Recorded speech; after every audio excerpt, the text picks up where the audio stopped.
Assalamualaikum warahmatullahi wabarakatuh. Apa kabar sobat-sobat semuanya?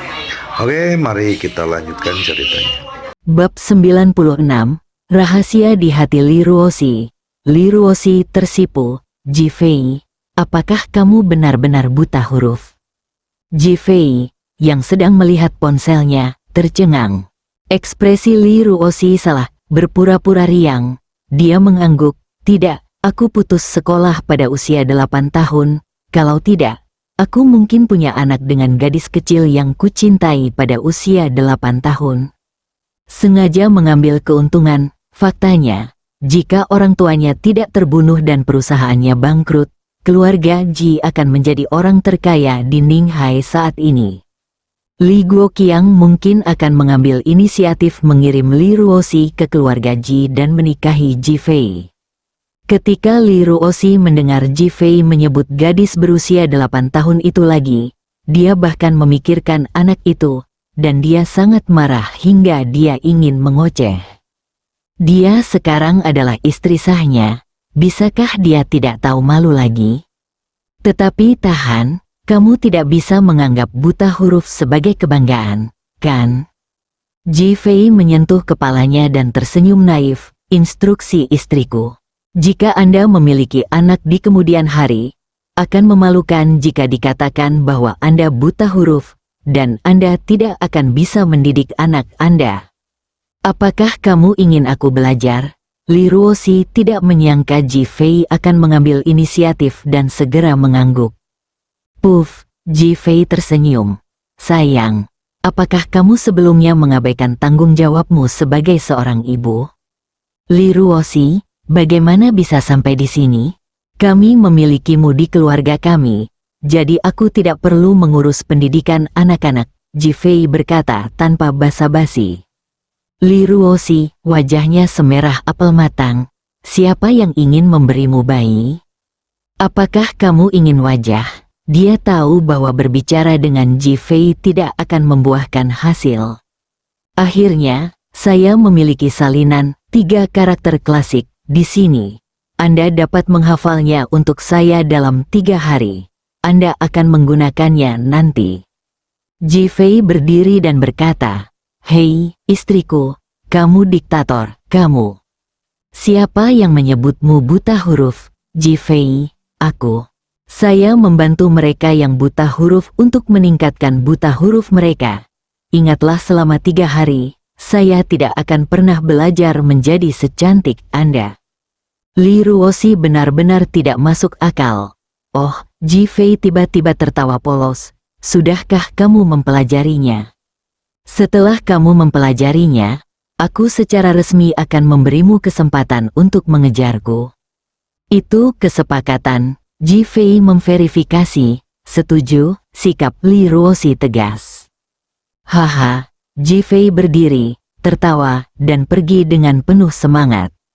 Li Ruoxi tiba-tiba merasa seperti telah ditipu. Namun mengingat Ji Fei baru duduk di bangku kelas 2 sekolah dasar, ia tidak percaya Ji Fei bisa menghafalnya. Kali ini Ji Fei harus diberi pelajaran. Ji Fei membuat strategi berulang kali, yang membuat Li Ruoxi sangat kesal. Meskipun dia mengagumi Ji Fei di dalam hatinya, dia tidak pernah memberitahukan identitas aslinya, yang membuat Li Ruoxi semakin marah. Kali ini, dia memutuskan untuk menggunakan studinya untuk memenangkan hati Ji Fei dan mendapatkan kembali martabatnya. Di kantor Xia Qianming, Paman Jin, saya telah berhasil mendapatkan kepercayaan dari Li Ruoxi dan yang lainnya. Dan sekarang saya siap menjabat sebagai manajer perusahaan dekorasi yang didirikan oleh Li Group yang baru. Xia Qianming melaporkan dengan penuh semangat. Wajah Jin Minglu menunjukkan kegembiraan. Berpikir bahwa dia bisa membalaskan dendam putra dan saudara iparnya Huayu. Oke, bagus sekali. Rumah mana yang paling banyak didekorasi oleh perusahaan dekorasi mereka? Komunitas Longxiang Jiutian awalnya dimiliki oleh grup Li. Sekarang semua karyawan telah mengundurkan diri dan bergabung dengan grup Li yang baru. Mereka akan mengambil alih. Komunitas Longxiang Jiutian, bukankah itu komunitas Lanjia di zona pengembangan? Kanan, saya ingat ada panti asuhan di dekat sini, tapi tidak termasuk dalam rencana pembongkaran. Ya, ada tempat ini, area di sekitar panti asuhan sedang dibongkar. Oke, kemudian Anda dapat menemukan cara agar bahan pengangkut truk dekorasi Anda segera masuk ke panti asuhan, menyebabkan kecelakaan mobil dan membuka pintu bagi grup Lee yang baru. Mata Xia Qianming berbinar. Paman Jin brilian, saya akan menerapkannya pada akhir pekan dalam 3 hari. Jin Minglu mengangguk puas di sisi lain. Pemrosesan jaminan Lingbin berjalan relatif lancar. Dia akan dibebaskan dalam beberapa hari.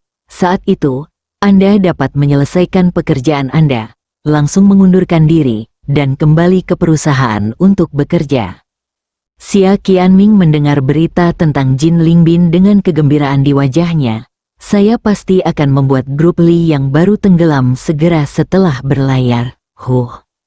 Sampai dia menutup telepon, matanya penuh amarah. Xia Qianming semakin marah saat memikirkan tentang kealamian antara Li Ruoxi dan Ji Fei saat dia memasuki kantor Li Ruoxi hari ini. Kebahagiaan mereka didasarkan pada penderitaan mereka sendiri dan Jin Lingbin. Meski Li Ruoxi menolak menikah, dia patut bersyukur. Tapi memikirkan tentang pengejaran Jin Lingbin terhadap Li Ruoxi, kecemburuannya menjadi semakin kuat. Jin Minglu di sisi lain memikirkan latar belakang Yao Guangbiao dari grup Li baru. Jadi dia menelepon Tuan Meng dan saudara Gao yang keduanya dalam pelarian, mengirimkan berkah dan bahkan sejumlah uang.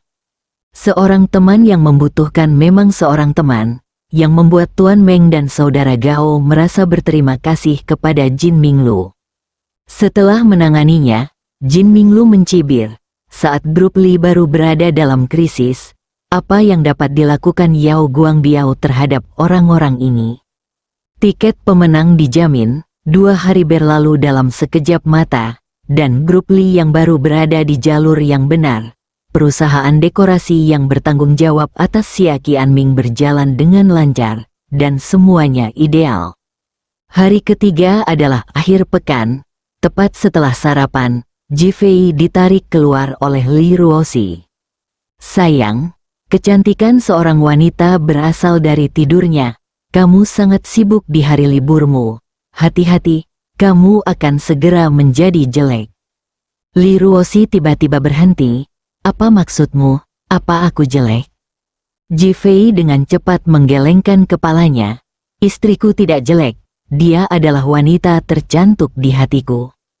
HMPH, glib, tapi demi kemampuanmu berbicara, belilah barang-barang ini untukku sekarang. Setelah berbicara, dia menyerahkan daftar kepada Ji Fei. Ji Fei melihatnya sekilas dan tertegun. Semuanya adalah alat tulis dan barang-barang untuk anak-anak. Untuk apa kamu membeli barang-barang ini? Apakah kamu sedikit tanda tanya? Pergi dan beli secepatnya. Kita akan tiba di panti asuhan anak-anak dalam waktu 1 jam. Oh, Ji Fei mengangguk. Saya berkendara langsung ke supermarket alat tulis, berbelanja gila-gilaan, dan bergegas ke panti asuhan. Ketika Ji Fei tiba di panti asuhan, dia melihat 30 atau 40 anak berdiri di depan pintu panti asuhan. Di belakangnya berdiri seorang wanita tua berusia 50-an, berkacamata, dengan wajah yang ramah. Begitu Li Ruoxi keluar dari mobil, anak itu berlari dengan gila-gilaan. Saudari Ruoxi ada di sini. Hore, dalam sekejap mata, Li Ruoxi dikelilingi oleh anak-anak. Nini telah tumbuh lebih tinggi, lemak kecil menjadi gemuk lagi. Cai-cai menjadi cantik. Li Ruoxi berubah dari wajah dinginnya yang biasa menjadi membelai anak itu dengan senyuman di wajahnya seperti anak yang bahagia. Anak itu menarik Li Ruoxi menuju panti asuhan. Li Ruoxi berbalik dan menatap Ji Fei, bawakan semua alat tulis itu. Ji Fei memberi isyarat oke. Li Ruoxi telah menyapa Dekan Zhou sambil tersenyum. Kemudian, masuk ke panti asuhan bersama anak-anak. Saat Ji Fei masuk, Li Ruosi sudah bermain-main dengan anak-anak di taman bermain. Dia mengambil barang-barang itu dan berjalan ke Din Zhou. Dekan Zhou merasa Ji Fei memandang Li Ruosi dengan cara yang berbeda. Jadi dia tersenyum dan berkata, "Ini pertama kalinya Ruosi membawa seorang pria ke sini. Apa hubunganmu?" Ji Fei tertegun, "Saya temannya. Saya tidak mengatakan itu suami saya secara langsung." Din Zhou mengangguk, "Saya sangat berharap Anda bisa menjadi pacar Ruosi." Mata Ji Fei menunjukkan keraguan. "Bagaimana Anda mengatakan ini saat pertama kali bertemu?" Ruosi menghabiskan 1 atau 2 hari di sini setiap bulan selama 5 tahun terakhir untuk menghabiskan waktu bersama anak-anaknya. Ji Fei mengangguk, "Dia sangat baik. Iya, aku pernah bertanya padanya. Dan dia bilang saat dia duduk di kelas 2 sekolah dasar, keluarga teman sekamarnya bangkrut, dan tidak ada kabar setelah itu. Aku tidak tahu apakah dia masih hidup. Dia datang ke sini hanya berharap bisa membantu anak-anak yang membutuhkan dan mendoakan teman sekelasnya. Aku tahu dia selalu menyembunyikan bayangan orang itu di dalam hatinya, dan dia tidak pernah berani menerima cinta baru. Jadi dia tidak pernah bersama pria lain." Ji Fei, bab 97 mengejar Li Ruosi. Ji Fei bahkan tidak mendengarkan apa yang dikatakan Dekan Zhou kemudian. Karena dalam benaknya, dia bisa melihat Li Ruosi menangis sambil memeluk dirinya sendiri setelah dipukuli. Pada saat itu, tahun itu, adegan itu, ditambah dengan kata-kata Dekan Zhou barusan, hatiku naik turun. Seperti ombak besar yang tak terhitung jumlahnya menerjang. Bergerak, kebahagiaan, sukacita, ternyata dia selalu ada di hati Li Ruosi. Memikirkan gadis berusia 8 tahun yang dia sebutkan berulang kali, dia menyesal tidak memberitahu Li Ruosi sebelumnya.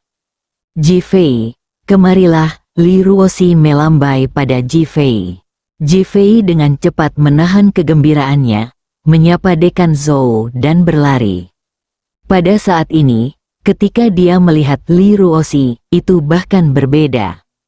Hanya Li Ruosi tersenyum bangga. Jika itu terjadi di masa lalu, Ji Fei pasti akan mengolok-oloknya. Hanya tidak kali ini, Li Ruosi bertepuk tangan 2 kali untuk menarik perhatian anak-anak. "Ini saudara Ji Fei. Dia adalah kakak laki-laki yang berpengetahuan luas. Awalnya saya akan mengajari Anda 3 karakter klasik hari ini. Tapi dia mengajukan diri. Kami menyambutnya di bawah." Li Ruosi memimpin dengan bertepuk tangan.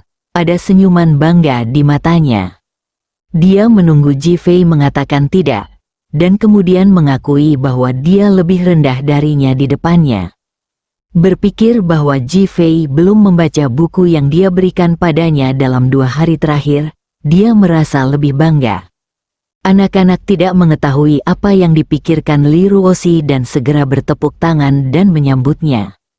Mata Ji Fei menyapu wajah Li Ruosi, dan Li Ruosi dengan cepat menegangkan wajahnya sebelum nyaris tidak bisa mengendalikan senyumannya. Hanya saja mata Ji Fei menatapnya dengan sangat lembut, bahkan menunjukkan sedikit cinta. Li Ruosi merasa panik di dalam hatinya dan dengan cepat menekan kegembiraannya. Ji Fei memandang anak itu, "Saudari Ruosi memberiku tugas ini, dan aku akan memastikan untuk menyelesaikannya." Li Ruosi sedikit mengangkat sudut mulutnya, mengeluarkan 3 karakter klasik dari tasnya, dan menggoyangkannya dengan bangga ke arah Ji Fei. Memikirkan betapa tak terduga Ji Fei setiap kali berada di depannya, dia tidak bisa menahan untuk tidak mengutuk dalam hatinya. Berpura-pura menjadi serigala dengan ekor besar. Namun, Ji Fei hanya terharu dan bahagia saat ini. Tidak peduli, menghadapi anak itu, dia berkata sambil tersenyum, "Izinkan saya membacakan teks lengkap 3 karakter klasik kepada semua orang terlebih dahulu. Pada awalnya, sifat manusia pada dasarnya baik." Perlahan-lahan, teks lengkap dari 3 karakter klasik keluar. Li Ruosi berdiri di dekatnya, memegang buku, 3 karakter klasik yang disiapkan khusus dan membacanya kalimat demi kalimat dan tanpa diduga.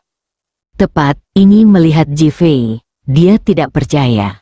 Benar-benar buta huruf, memikirkan taruhan yang dia buat dengan Jifei. Jika Jifei menang, dia akan menyetujui pengejarannya.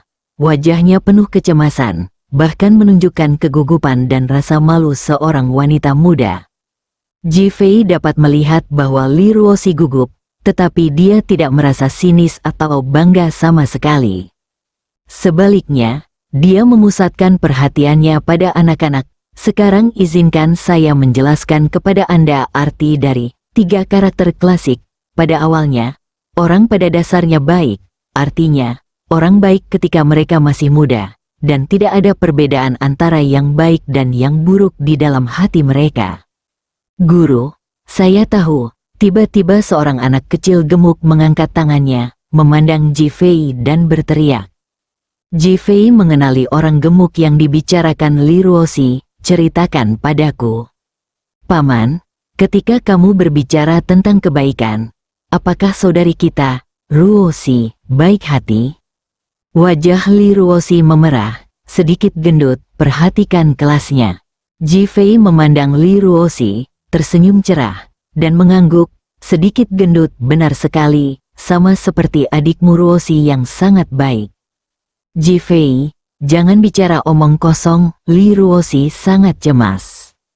Seperti yang diharapkan, anak-anak, jika kamu besar nanti, apakah kamu ingin menjadi orang yang baik seperti saudari Ruoxi? Ya, teriak anak-anak bersama-sama. Xiao Pang bahkan mengangkat tangannya.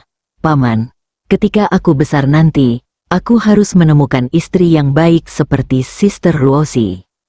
Haha, anak-anak mengeluarkan serangkaian tawa polos seperti lonceng perak.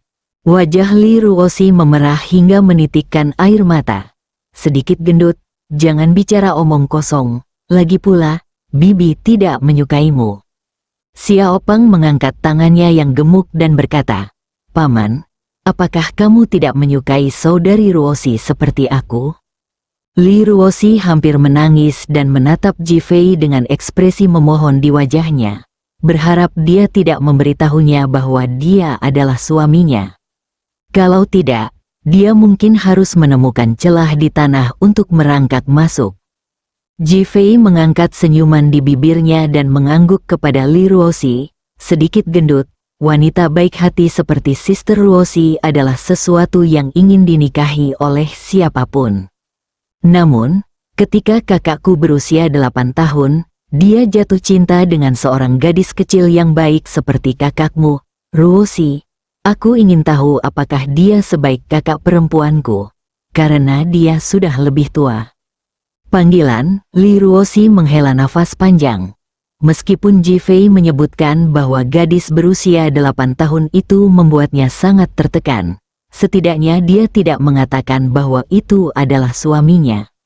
Anak-anak semuanya berteriak, Saudara Jifei, menurutku kamu harus mengejar saudari Ruoxi. Mungkin dia adalah gadis kecil yang kamu cintai ketika dia berumur 8 tahun. Li Ruoxi mengedipkan mata pada Jifei berulang kali, menandakan Jifei tidak setuju. Namun, menurutku apa yang kamu katakan masuk akal. Mulai hari ini, aku akan mengejar adikmu Ruoxi sebagai gadis kecil yang membuatku jatuh cinta ketika dia berumur 8 tahun. Wow, sangat bagus, saudari Ruoxi. Saudara Jifei akan mengejarmu. Apakah kamu bahagia?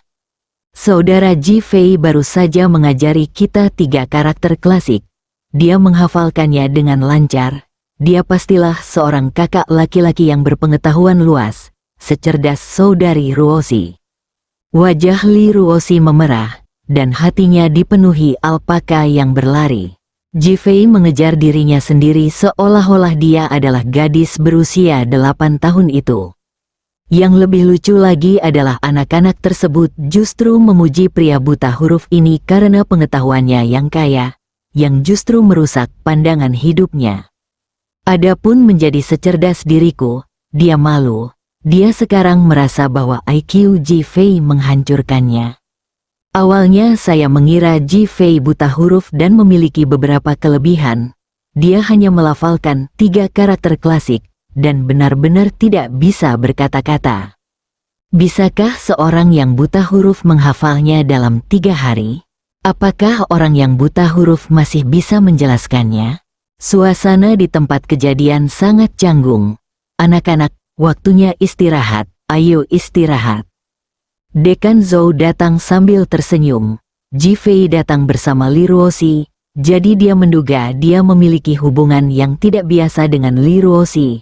Rasa malu dan gugup Li Ruoxi barusan membuatnya semakin yakin bahwa mereka berdua memiliki hubungan dekat. Sekarang, Li Ruoxi merasa malu dan melangkah maju untuk membantu. Ayo bermain, teriak anak-anak dan berpencar. Tiba-tiba, Xiao Pang kembali dan memandang Ji Fei dengan sungguh-sungguh. Saudara Ji Fei, kapan kamu bisa menyusul saudari Ruoxi? Bisakah kamu memberi saya batas waktu? Li Ruoxi menghentakkan kakinya dengan marah. Sedikit gendut, lain kali aku tidak akan membelikanmu sesuatu yang enak. Xiao Pang tampak sedih. Sebenarnya, aku ingin memakan permen pernikahanmu dan menghitung hari. Dahi, Li Ruoxi merasa tertekan dan ingin membentur tembok. Aku benar-benar ingin meraih Xiao Pang dan memberitahunya, jika kamu ingin makan yang manis-manis, dia bisa memberikannya padanya. Itu tidak ada hubungannya dengan apakah Ji Fei bisa menyusulku atau tidak. Ledakan, tiba-tiba terdengar suara keras. Sebuah mobil yang membawa material konstruksi menabrak dinding dan menyerbu masuk, menabrak Kai Cai yang sedang bermain di kejauhan. Kai Cai terkejut, babak 98, bawa orang keluar dari sini. Kai Cai memegang pesawat kertas di tangannya dan melihat ke arah truk besar yang melaju kencang. Dia berdiri kosong di tempat dengan ekspresi ketidaktahuan di wajahnya. Li Ruoxi dan Dekan Zhou ketakutan dan tidak tahu harus berbuat apa. Anak-anak lain mengerumuni mereka sambil menangis dan berteriak. Suara mendesing, tiba-tiba sesosok tubuh melintas, dan tubuh Ji Fei seperti anak panah yang lepas dari tali, terbang menuju Kai Cai yang ketakutan. Saat ini, truk tersebut tampak seperti seekor kuda liar yang berlari liar, kehilangan kendali dan bergerak sangat cepat, dengan cepat menutup jarak dengan Kai Cai. Ji Fei di sisi lain juga sangat cepat. Keduanya tampak bersaing mati-matian, seolah memperebutkan siapa yang bisa bertemu Kai Cai terlebih dahulu. Ah, tidak, Li Ruoxi dan yang lainnya meraung. Dalam pandangan mereka, Ji Fei tidak diragukan lagi kehilangan nyawanya dengan sia-sia. Truk itu semakin dekat ke Kai Cai, 10 meter. 5 meter, Ji Fei masih berjarak 7 atau 8 meter dari Kai Cai. Bagaimana kecepatan seseorang bisa menyamai kecepatan mobil? Dan itu adalah mobil yang melaju dengan kecepatan penuh. Semua orang putus asa. Ledakan, tiba-tiba terdengar suara keras dari dalam tanah. Ji Fei menginjak tanah dengan kedua kakinya, dan tubuhnya terbang menuju Cai Cai seperti anak panah yang tajam. Di udara, dia membuka tubuhnya, mengulurkan tangan kanannya, dan seketika menjadi lebih dari 2 meter panjangnya. Ji Fei, ini berbahaya. Li Ruoxi melihat Ji Fei terbang menuju bagian depan truk besar itu. Jika dia menabraknya, dia pasti akan mati. Begitu teriakan itu berakhir, tangan Ji Fei kebetulan meraih lengan Cai Cai, dan tubuh Cai Cai terbang langsung ke arah lengan Ji Fei. Truk besar itu jaraknya kurang dari 30 cm, namun memanjang hingga lebih dari setengah meter. Ji Fei mengerahkan kekuatan pada pinggangnya di udara, memutar tubuhnya dan berguling ke kanan. Truk besar itu melewati punggung Ji Fei dan langsung menabrak rumah.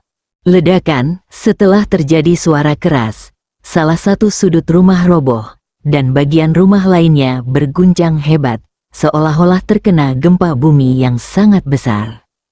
Kai Cai, Ji Fei, Li Ruoxi berlari sambil berteriak seperti orang gila. Ji Fei sudah bangkit dari tanah, memegang Cai Cai dengan kedua tangannya, dan dengan lembut menepuk punggung Cai Cai 2 kali. Cai Cai akhirnya menghela nafas setelah ketakutan. Wow, teriakan yang membelah paru-paru, bangun dari keterkejutan. Ketika Li Ruoxi melihat kedua orang itu aman dan sehat, dia memeluk mereka berdua erat-erat, seolah dia takut jika dia melepaskannya sedikit saja, dia akan kehilangan mereka. Wu Hou menangis dengan keras, di momen hidup dan mati, rasanya seperti kehilangan hal yang paling berharga. Ji Fei tersenyum dengan tenang. Oke, biarkan aku yang mengurusnya. Dia menepuk bahu Li Ruoxi, memeluk Cai Cai, dan berjalan menuju kabin truk. Namun, saat dia berbalik, matanya sudah terbakar amarah. Pada saat ini, pengemudi, seorang pria kuat dengan tinggi lebih dari 1,80 meter, dengan wajah marah dan bau alkohol, membuka pintu dan keluar. Ji Fei mencibir, mengemudi dalam keadaan mabuk. Siapa yang mengemudi dalam keadaan mabuk?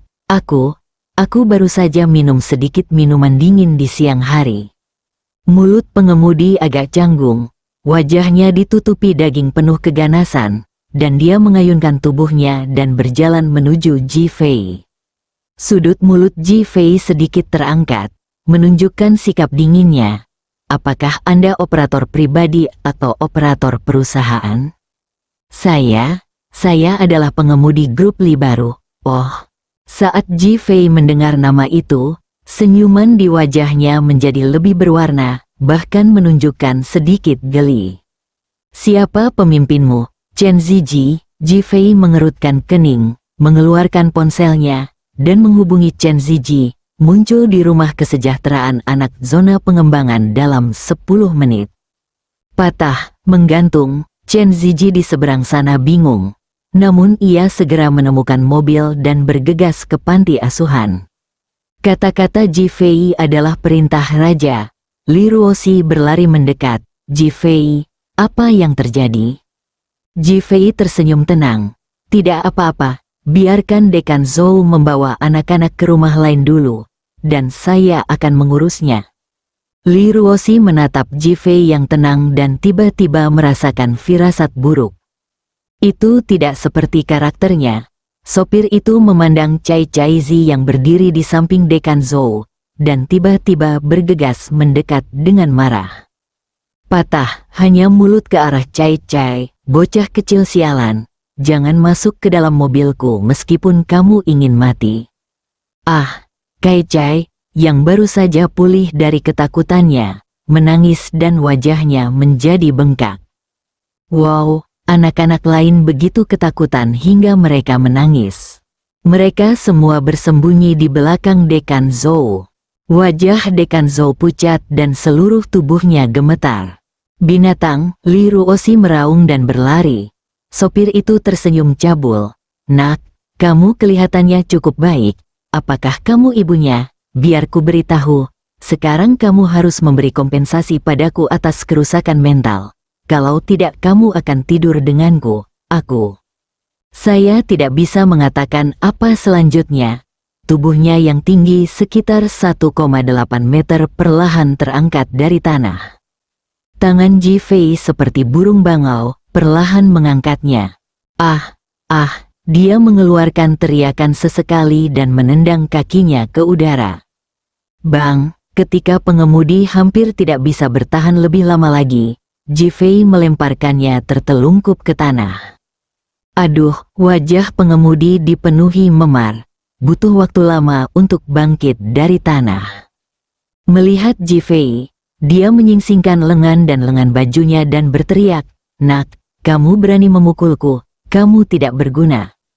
Patah, Ji Fei melangkah maju dan menamparnya lagi. Aku memukulnya lagi.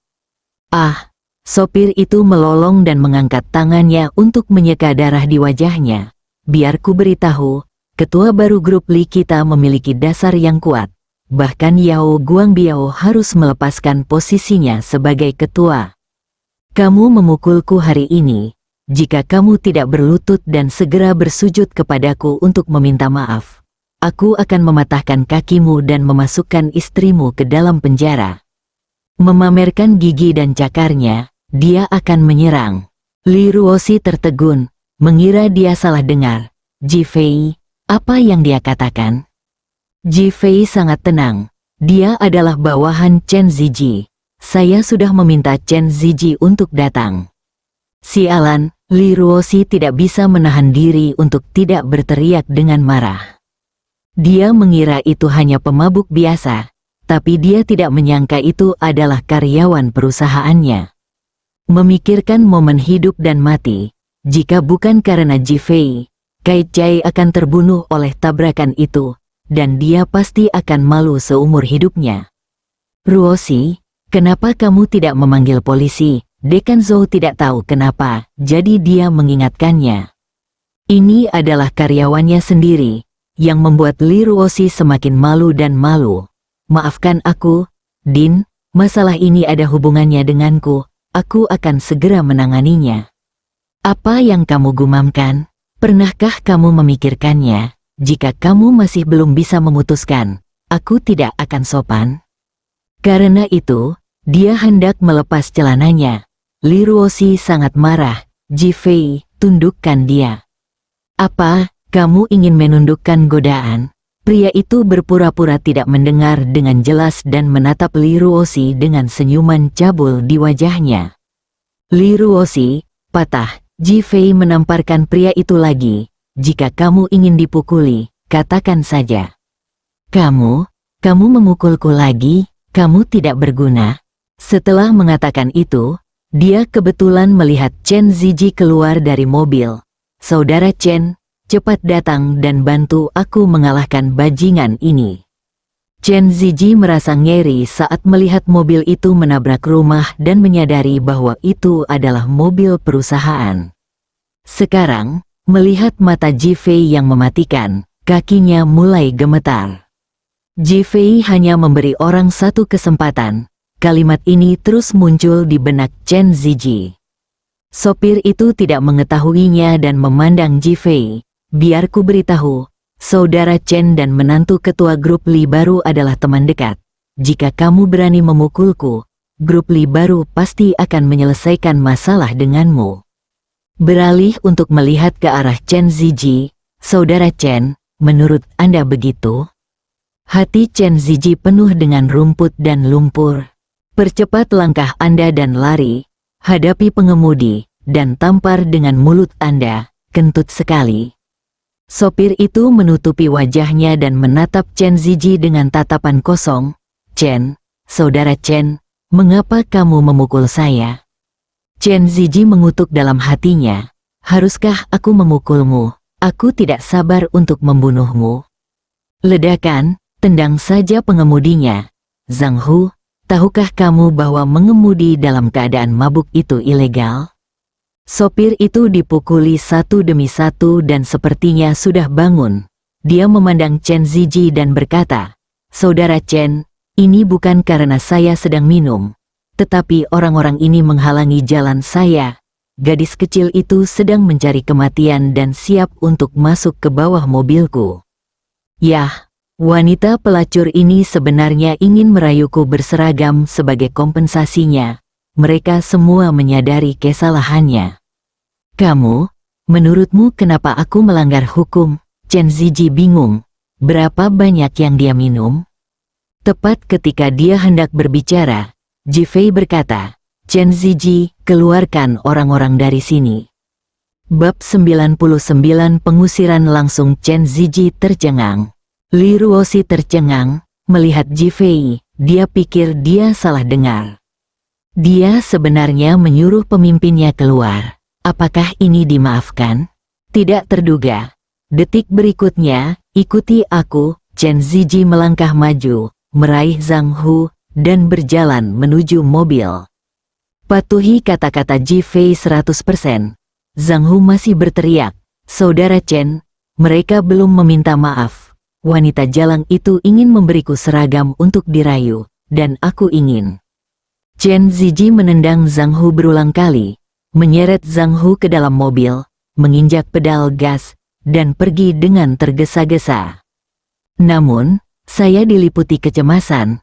Mengapa Pak Ji membiarkannya begitu saja? Segera hubungi anak buahmu dan minta truk pengangkut diusir. Li Ruoxi ingin bertanya, tetapi Ji Fei telah berbalik dan masuk ke antara anak-anak dan mulai bermain dengan mereka lagi, seolah-olah tidak terjadi apa-apa. Li Ruoxi sama sekali tidak bisa memahami Ji Fei. "Ruoxi, apa yang sebenarnya terjadi?" Dekan Zhou bertanya. Dengan wajah memerah, Li Ruoxi menceritakan kisah bagaimana dia menjadi ketua baru grup Li dan bagaimana mobil itu sekarang menjadi milik perusahaannya. Ketika Dekan Zhou mendengar bahwa dia adalah karyawan perusahaan Li Ruoxi, dia tidak terlalu memikirkannya, malah dia tersenyum dan berkata tidak apa-apa mendapatkan gedung baru. Li Ruoxi tersenyum pahit dan berjanji akan membantu perbaikan. Ji Fei berpura-pura tidak mendengar dan berkonsentrasi menghabiskan waktu bersama anak-anaknya. 1 jam kemudian, setelah anak-anak benar-benar santai, mereka meminta Li Ruoxi masuk ke dalam mobil dan pergi. Di dalam mobil, Ji Fei, kenapa kamu tidak menangani pengemudi itu dengan serius sekarang? Li Ruoxi hampir tidak bisa menahannya lebih lama lagi. Wajah Ji Fei muram. Karena pihak lain hanya akting. Akting, Li Ruoxi bertanya dengan kaget. Ji Fei mengangguk, pengemudi itu tidak minum sama sekali. Dia disemprot alkohol. Ah, Li Ruoxi berbalik dan menatap Ji Fei, terkejut hingga tak bisa diungkapkan dengan kata-kata. Apalagi dia masih bertindak dengan sengaja dan merekam seluruh prosesnya. Lalu, kenapa kamu tidak segera membeberkannya? Dia punya tujuan? Li Ruoxi sudah menyadari dengan sensitif bahwa ada sesuatu yang tidak beres. Ji Fei tersenyum dan memandang Li Ruoxi. Apakah kamu masih ingat apa yang aku katakan? Belajar melihat dan memanfaatkan orang adalah hal yang perlu kamu latih. Apa maksudmu? Li Ruoxi tidak sabar. Dalam situasi barusan, dia hanya berpura-pura mabuk, tidak peduli bagaimana kamu menghadapinya. Kamu tidak dapat menemukan cara yang cocok untuk menghadapinya. Bukan hanya nafasmu yang terbuang, tetapi orang lain juga akan mengatakan itu kamu sedang mencuci tanganmu. Tapi sekarang setelah dia pergi, dia bahkan tidak mau mengakuinya setelah dia sadar. Bukankah dia mencatat seluruh prosesnya? Jadi apa? Melihat ekspresi cemas dan bingung Li Ruoxi, Ji Fei tiba-tiba menunjukkan cinta yang dalam di matanya dan memarkir mobilnya di samping. Kamu bilang menghafal 3 karakter klasik akan memberiku kesempatan untuk mengejarmu. Apakah ini masih dihitung?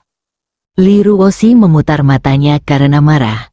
Apakah kamu masih punya waktu untuk bercanda saat ini? Ji Fei tidak berkata apa-apa, hanya tersenyum dan menunggu jawaban.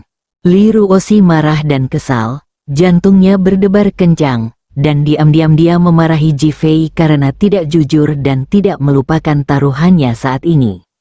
Namun, dia juga tahu bahwa Ji Fei tidak akan menyerah jika dia tidak menjawab, jadi dia mengertakkan gigi dan berkata, itu penting. Kalau begitu kamu bukan hanya nama istriku sekarang, tapi juga pacarku, kan? Ya. Sekarang beritahu saya bagaimana cara mengatasi masalah ini. Kalau begitu, bisakah kamu memberitahuku seperti apa seharusnya pria di hatimu? Lagi pula, ini tidak seperti kamu. Apakah dia terlihat seperti akan mati setelah dipukuli hingga hampir mati? Anda, pikiran Li Ruoxi teringat kembali pada penampilan Nian Fei setelah dipukuli dengan kejam, dan sakit hati muncul di matanya. Kamu sangat baik, putraku akan memiliki ibu yang baik hati di masa depan. Ji Fei hanya ingin memverifikasi secara akurat apakah anak laki-laki yang disebutkan oleh Dekan Zhou adalah dia. Sekarang hanya dirimu sendiri. Li Ruoxi memutar matanya ke arah Ji Fei. Temukan Dewi yang kamu cintai ketika kamu berumur 8 tahun untuk memberimu seorang anak. Oke, inikah yang kamu katakan? Ya. Meskipun Li Ruoxi merasa ada sesuatu dalam kata-kata Ji Fei, dia tetap menjawab dengan rasa masam. Suasana hati Ji Fei bahkan lebih baik. Saya akan mengajak istri saya menonton pertunjukan yang bagus hari ini sehingga Anda bisa belajar cara memanfaatkan orang. Nyalakan mobil dan pergi, Li Ruoxi tercengang. Melihat penampilan Ji Fei yang santai, dia tidak bisa mempercayainya. Ji Fei menelepon Chen Ziji dan memintanya untuk mengantar sopir Zhang Hu kembali ke perusahaan. Pada saat yang sama, dia mengirim pesan ke Jin Feng. Dia menerima balasan dengan cepat, dan ketika dia melihat pesan di atas, Ji Fei menunjukkan senyuman aneh di bibirnya. Dia mengirim link lain ke Phoenix, sebuah operasi yang hanya mereka yang tahu. Saat ini, Xia Qianming sedang duduk di kantor, menonton video. Video itu diambil oleh seorang pengemudi mabuk di panti asuhan. Saya sedikit kecewa saat melihat tidak ada korban jiwa. Namun, ketika Ji Fei kemudian mendengar bahwa dia adalah karyawan grup Li baru dan meminta Chen Ziji untuk membawanya pergi, dia langsung gembira.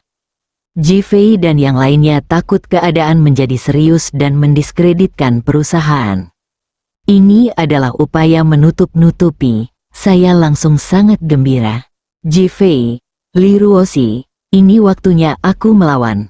Setelah berbicara, pilih video dan klik kirim. Dia tahu bahwa setelah video ini dikirim, video itu akan segera menyebar di kalangan pertemanan, dan kemudian semua orang akan mengetahuinya. Saya sudah mulai membayangkan bagaimana semua orang akan mengkritik Ji Fei dan Li Ruoxi. Tepat setelah mengirimkannya, saya menerima berita dari Li Ruoxi yang memberitahu saya tentang pertemuan tersebut. Dia dengan tenang meletakkan ponselnya dan pergi ke ruang konferensi dengan pena dan buku catatannya. Setelah tiba di ruang konferensi, dia menemukan Li Boyang dan manajemen menengah perusahaan ada di sana, dan Xia Qianming merasa senang. Setelah beberapa lama, lingkaran pertemanannya akan semakin meluas, dan pastinya akan menjadi sangat seru. Karena orang lain tidak mengetahui tujuan pertemuan tersebut, pemandangannya menjadi menyedihkan. Bahkan Li Boyang pun tidak mengetahuinya, dan Li Ruoxi tiba-tiba memberitahu. 10 menit kemudian, Li Ruoxi dan Ji Fei masuk ke ruang konferensi. Xia Qianming melihat wajah suram Li Ruoxi dan mencibir di dalam hatinya ketika dia memikirkan Zhang Hu yang cabul dan sarkastik. Ji Fei melihat sekeliling dan melihat semua orang di kelas menengah ada di sana, dengan kepuasan di wajahnya. Ketika akhirnya jatuh di wajah Xia Qianming, ada senyuman yang dalam. Xia Qianming juga menanggapinya dengan senyuman, yang terlihat sangat alami. Ruoxi, kenapa kamu kembali terburu-buru untuk rapat? Sebagai ketua, Li Boyang tidak bisa memimpin rapat dan hanya bisa bertanya secara langsung. Li Ruoxi melihat ke pintu. Chen Ziji, bawa aku masuk. Semua orang di tempat kejadian melihat ke pintu dengan wajah terkejut. Mencicit, Chen Ziji membuka pintu dan masuk bersama Zhang Hu yang mabuk. Begitu dia memasuki ruangan, seluruh ruang konferensi berbau alkohol. Chen Ziji tampak pucat dan menundukkan kepalanya, seperti anak kecil yang melakukan kesalahan. Banyak orang mengerutkan kening dengan rasa tidak senang di wajah mereka dan memandang Xia Qianming, bawahannya. Xia Qianming tidak mengejutkan semua orang. Dia membanting meja dan berkata, Chen Ziji, kenapa kamu minum begitu banyak? Apa yang terjadi? Chen Ziji tampak putus asa, mengangkat kepalanya dan memandang Xia Qianming. Manajer Xia, maafkan saya, manajemen saya tidak cukup baik. Zhang Hu mengemudi dalam keadaan mabuk dan bergegas ke panti asuhan, hampir menyebabkan kecelakaan mobil yang serius. Ledakan, adegan itu penuh dengan keheranan. Li Boyang tiba-tiba duduk tegak. Direktur Li, saya menyarankan agar Chen Ziji langsung dipecat. Bab 100 saya juga bukan Sherlock Holmes hanya penentu, tak kenal belas kasihan.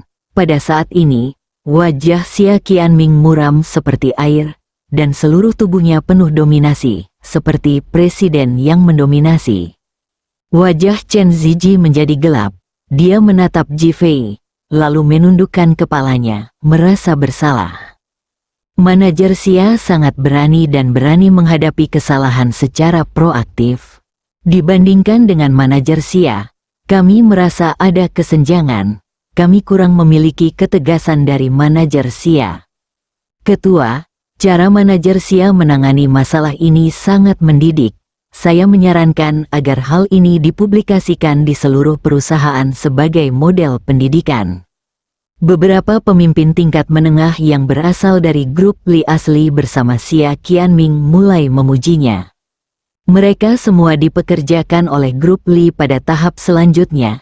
Xia Qianming juga merespons secara positif setelah tim back office memobilisasi semua orang untuk berganti pekerjaan.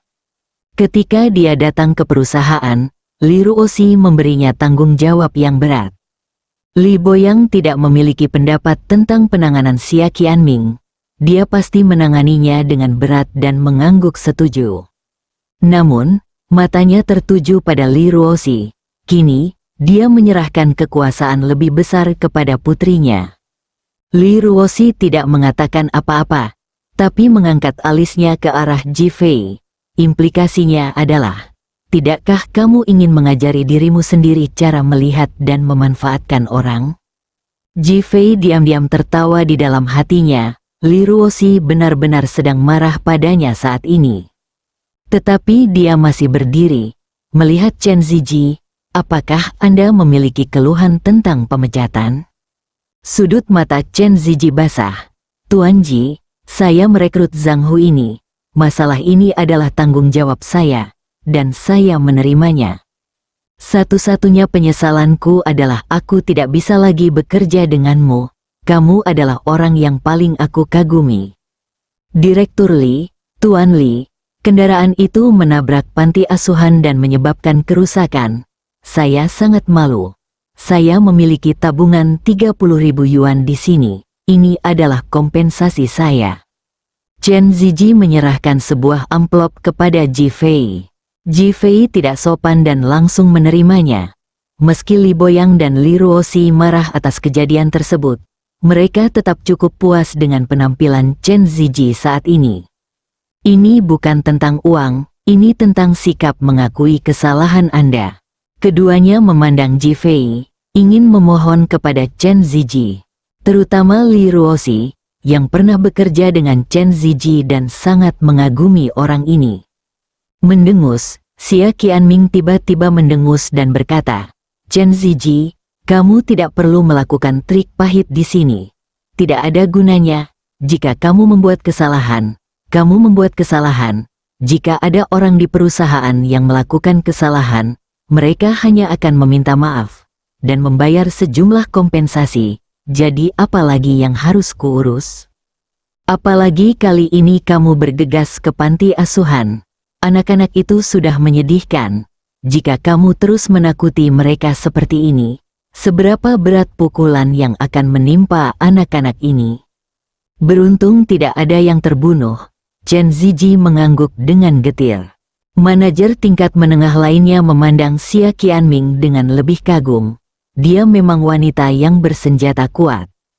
Xia Qianming merasa sangat senang dan puas dengan penanganannya. Ji Fei memandang pengemudi mabuk Zhang Hu. Chen Ziji telah dipecat. Bagaimana kamu ingin menghadapinya?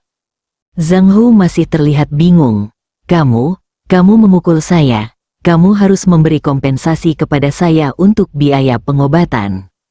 Melihat Li Ruoxi, apakah kamu tidak ingin menahan godaan? Ayo cepat, saya tidak sabar. Minum, tidur dengan wanita, ini adalah hal yang membahagiakan dalam hidup. Bersendawa, setelah Zhang Hu selesai berbicara, dia juga bersendawa. Semua orang di ruang konferensi memandang Li Ruoxi ini. Mengapa semua godaan seragam keluar? Xia Qianming bahkan lebih bahagia. Tapi dia dengan sengaja berteriak dengan wajah gelap, kamu pemabuk. Apa yang kamu bicarakan sambil mabuk? Zhang Hu menggelengkan kepalanya dan mengangkat tangannya untuk menunjuk ke arah Li Ruoxi. Dia bilang dia ingin merayuku sebagai permintaan maaf kepadaku. Xia Qianming sangat marah hingga dia menamparkan dadanya 2 kali. Sangat marah. Tuan Li, saya yakin Anda tidak akan pernah mengatakan hal seperti itu. Li Ruoxi tiba-tiba bingung. Xia Qianming, apa yang kamu katakan? Dia pasti tidak akan mengatakannya, tapi apa yang dia maksud dengan bertanya? Di ruang konferensi, mata beberapa manajer tingkat menengah yang baru saja secara aktif menyetujui kata-kata Xia Qianming menjadi cerah, dengan sarkasme muncul di mata mereka. Xia Qianming mengedipkan mata pada Zhang Hu, yang menggoyangkan tubuhnya dan berkata, saya suka minum, saya suka godaan seragam, saya suka. Patah, Ji Fei tiba-tiba berkata, kamu masih suka berpura-pura mabuk. Ah, Zhang Hu berteriak ketika dia dipukuli. Semua orang di ruang konferensi memandang Ji Fei dengan bingung. Berpura-pura mabuk, saya tidak mengenali ketua yang mabuk, jadi mengapa saya masih berpura-pura mabuk? Hati Xia Qianming bergetar, mungkinkah itu terlihat? Tuan Ji, Anda tidak iri karena katanya seragam Tuan Li menggiurkan, bukan? Meski yang lain tidak berbicara, ekspresi mereka menunjukkan arti yang sama. Hanya Li Ruoxi yang paling tenang. Di dalam mobil, dia mendengar dari Ji Fei bahwa Zhang Hu telah berhenti minum. Namun, dia penasaran bagaimana Ji Fei mengungkap kebohongan Zhang Hu. Ji Fei mengabaikan Xia Qianming. Tetapi dengan kekuatan tangannya yang kuat, dia merobek pakaian Zhang Hu dan melemparkannya langsung ke pintu. Menarik lengan Zhang Hu, tiup manajer Xia untuk melihat apakah ada bau alkohol. Mata Zhang Hu membelalak, wajah Xia Qianming terkejut dan langsung berubah muram. Tuan Muda Ji, kamu. Manajer Xia, Zhang Hu adalah bawahan Chen Ziji, dan Chen Ziji adalah bawahan Anda. Jadi apakah Zhang Hu berada di bawah kendali Anda? Anda menghukum Chen Ziji dengan berat. Bukankah Anda harus menghukum Zhang Hu dengan berat? Xia Qianming mengutuk dalam hatinya. Namun berhasil tetap tenang.